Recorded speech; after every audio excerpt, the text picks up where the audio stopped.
¿Qué tal? ¿Cómo le va? Muy buenas noches. Bienvenidas y bienvenidos a su programa Mirada Crítica. Hoy estamos al lunes 16 de diciembre del año 2019. Es el último programa de este año. Les deseamos pues muchísimas felicidades, que le vaya muy bien, que se cierre bien el año y que pues el año que viene sea mucho mejor que lo que fue este. También quiero empezar el programa del día de hoy agradeciendo a las personas que han apoyado la campaña pues de rompimiento.tv, ¿no? Pues para llegarnos de fondos para que pueda sostenerse este proyecto.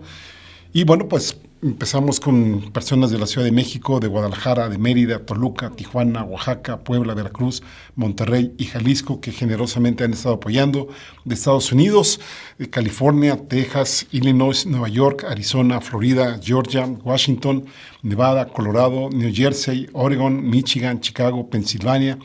Y también gracias a las personas de Bélgica, Alemania y Francia por apoyarnos a todas ellas en la campaña Centinela Rompeviento. Ojalá, pues podamos hacer posible que sigamos con ustedes el siguiente año y que cada vez tengamos la capacidad estructural pues, de darles más servicios, darles más información y análisis, pues que es lo que nos tocaría a nosotros. Déjenme empezar el último programa de este año, pues hablando, por supuesto, de Genaro García Luna. Lo podría titular "Se acabó el jejeje" o el jajaja de pues, Genaro García Luna, que, pues como diría Ripley, aunque usted no lo crea, este 9 de diciembre lo detuvieron en Dallas, Texas, allá en Estados Unidos. Lo presentaron encadenado de manos y pies. Él tiene 51 años, nació en la Ciudad de México en 1968, el 10 de julio, y llevaba más o menos 7 años viviendo ya en Miami, en Florida. Él estaba precisamente gestionando la residencia de Estados Unidos. Él es ingeniero mecánico por la Universidad Autónoma Metropolitana, egresó en 1994.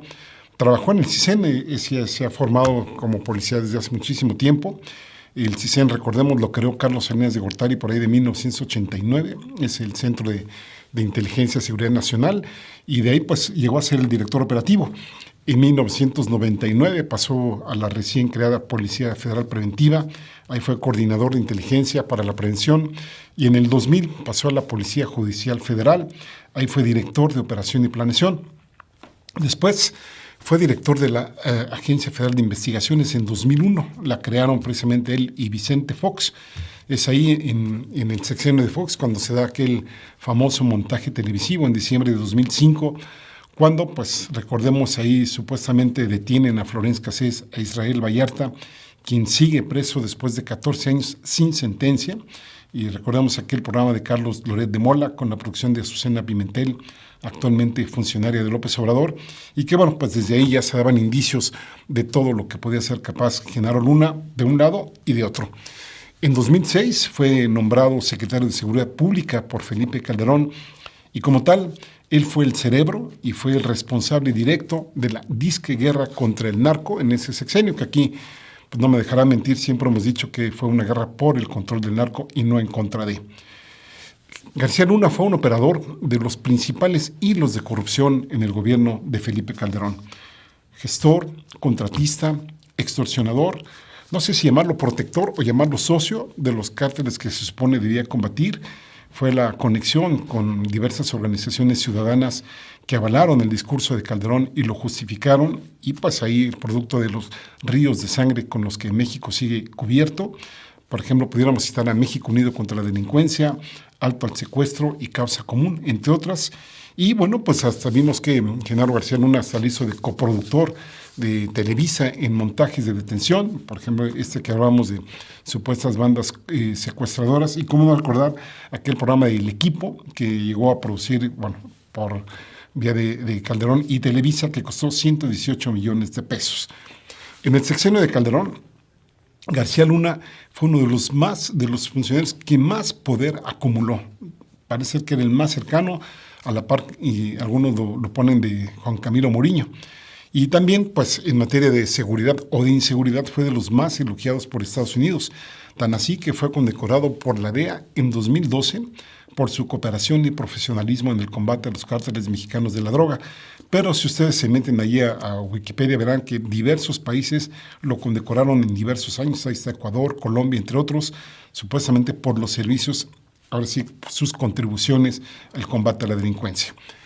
Al concluir el sexenio de Felipe Calderón, Genaro García Luna se retiró del servicio público y se mudó a Florida, ya en Estados Unidos, donde pues recibió la residencia permanente, para lo cual pues se supone que debió haber sido investigado, o quizás por sus conexiones de ese entonces, sobre todo en la DEA, la pudo conseguir, y ahí estableció una consultora de seguridad que se llama GLAC Consulting, quizás las abreviaturas de su apellido.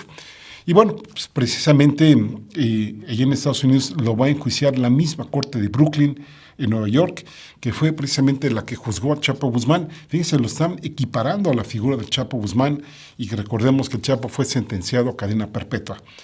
García Luna está acusado de recibir millones de dólares en sobornos para proteger al cártel de Sinaloa, lo que equivale, pues, obviamente, a la protección del traslado de drogas, uso de información de agencias de seguridad, bueno, todo lo que quepa ahí.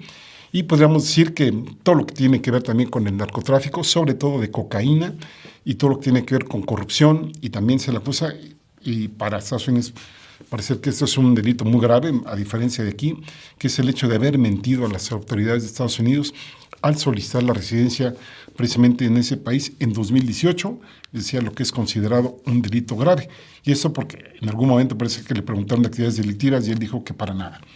Aquí es interesante que analicemos el timing político en el que ocurrió justamente la detención de Genaro García Luna. Podríamos preguntarnos, ¿algún mensaje en particular? El hecho es que su detención se dio solo 5 días después de la visita del fiscal de justicia de Estados Unidos, William Barr, quien se reunió con el fiscal general de la República. Estamos hablando del doctor Alejandro Gertz Manero. También se reunió con el presidente de la República y con varios miembros del gabinete de seguridad aquí de este país. Y también se da justo en el día en que los representantes y negociadores de Canadá, Estados Unidos y México cerraron acuerdos relacionados con el TEMEC, que recordemos que es el sustituto del Tratado de Libre Comercio. Fíjense, una cosa interesante, es decir, Jesús Zambada, que fue uno de los que lo mencionó más insistentemente en el curso de las investigaciones de Chapo Guzmán, él fue detenido en el 2008 por la Policía Federal y fue extraditado a Estados Unidos en abril de 2012. Estamos hablando aún en el periodo de Felipe Calderón como supuesto presidente de la República Mexicana. La pregunta es, ¿desde esa época Zambada no declaró en contra de Genaro García Luna en ese país? Yo creo que sí. Y en dado caso, ¿por qué lo protegió tanto tiempo Estados Unidos? La DEA en concreto. Bueno, tan así se sintió protegido García Luna que se fue a vivir a ese país desde que terminó su gestión.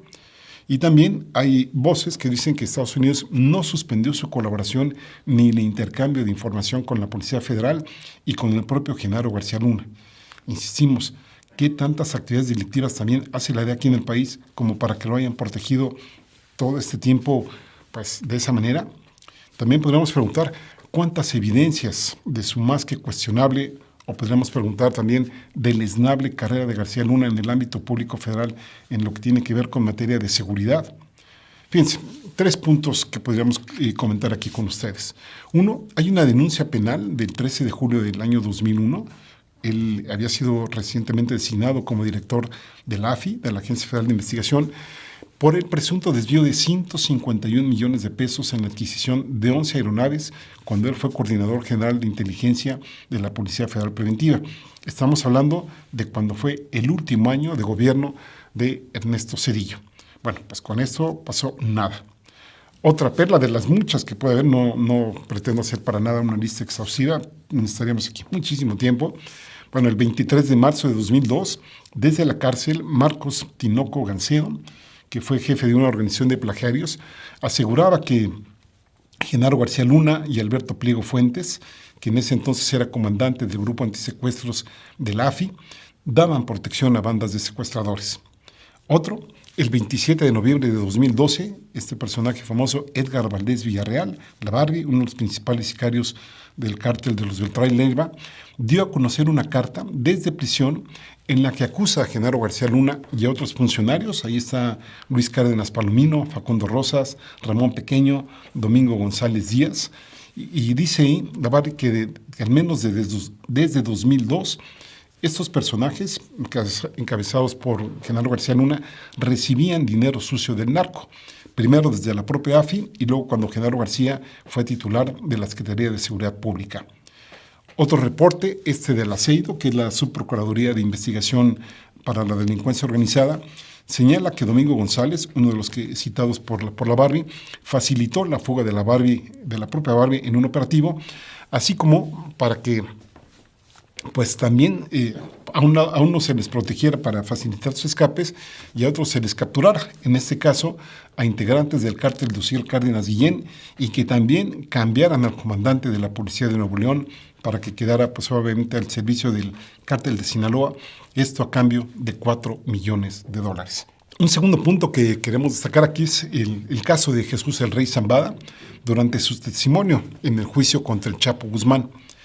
Él lo acusó, al menos el 20 de noviembre del año pasado, ante la Corte Federal de Brooklyn, de haber recibido sobornos millonarios del cártel de Sinaloa.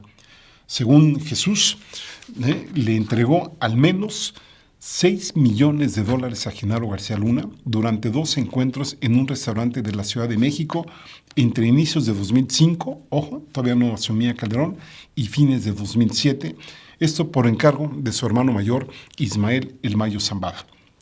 El fiscal federal del Distrito de Nueva York, Richard Donoghue, lo acusó de proteger al cártel cuando controlaba la Policía Federal. Los señalamientos de actividades ilícitas de Genaro García Luna van desde la época en que él fue coordinador general de inteligencia, les decía, de la PFP, pues insistimos, como dijimos hace rato, durante el último año de Cedillo. Según la Fiscalía de Estados Unidos de Brooklyn, otros testigos que cooperaron en el caso confirmaron que el cártel de Sinaloa le pagó a García Luna decenas de millones de dólares a cambio de permitirle mandar toneladas de cocaína y otras drogas a Estados Unidos. Si García Luna es declarado culpable del cargo de conspiración para traficar drogas, podría tener una sentencia mínima obligatoria, es decir, no se la sabría nadie, de al menos 10 años de prisión y un máximo de cadena perpetua, tal como se le condenó al Chapo Guzmán. En México, la Fiscalía General de la República anunció que está integrando una carpeta de investigación contra él por la probable comisión más bien de delitos de conspiración para traficar cocaína, declaraciones falsas, cohecho, participación en diversos delitos contra la salud y también delincuencia organizada. Y otro punto, de los muchos que hay por ahí, yo nada más traje 3 a colación, es el hecho de que las autoridades financieras de Estados Unidos han detectado cuentas y movimientos financieros en que vinculan a García Luna con los hijos de Marta Sagún, con saldos, por ejemplo, en algunas cuentas que a nombre de García Luna, que suman $87 millones. Según una columna de García Soto, las autoridades estadounidenses pidieron la colaboración del gobierno de México en las indagatorias. Esto dentro de una investigación que ya supimos se realiza a Vicente Fox y a sus hijos políticos. Ahí se encontró que las cuentas de García Luna estaban asociadas precisamente a uno de los hijos de Marta Sagún. ¿Qué repercusiones pudiera tener esto pues, para Vicente Fox? De quien les decía, se habla de que hay muchos elementos, inclusive para ponerlo preso, pero que por el momento permanece callado. Solo ha mandado un tuit felicitando al presidente López Obrador de que pues ya concretó lo del Temec. ¿Y qué pasará también con Calderón y con Peña Nieto? Estos 2 últimos mencionados ya también en el Chapo Guzmán. Vamos a hablar un poquito de esto en el siguiente segmento. Por el momento vamos a hacer una pausa y seguimos aquí en Mirada Crítica.